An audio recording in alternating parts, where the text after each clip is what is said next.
Le Hezbollah n'acceptera aucun accord avec Israël qui viole la souveraineté du Liban. C'est ce qu'a déclaré le chef du mouvement. Naïm Qassem a également affirmé que son groupe viserait le centre de Tel Aviv en riposte aux récentes frappes israéliennes sur la capitale Beyrouth. En réponse, le ministre israélien des Affaires étrangères a affirmé que tout accord avec le Liban devra laisser à Israël une liberté d'action contre le Hezbollah. De son côté, l'émissaire américain Amos Hochstein se rend ce mercredi en Israël après avoir accompli des progrès à Beyrouth. Objectif, parvenir à un cessez-le-feu entre le Hezbollah et Israël en guerre ouverte depuis 2 mois.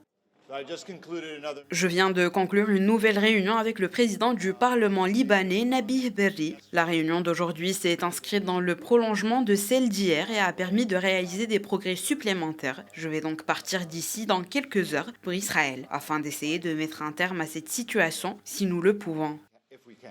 Hochstein tente d'obtenir l'aval des deux parties sur un plan américain, prévoyant un cessez-le-feu et le retrait des forces israéliennes du Liban sur la base de la résolution 1701 de l'ONU. Cette résolution stipule que seule l'armée libanaise et les casques bleus soient déployés à la frontière avec Israël et dans le sud du Liban. L'émissaire américain a étudié avec les responsables libanais certaines modifications au plan américain de cessez-le-feu.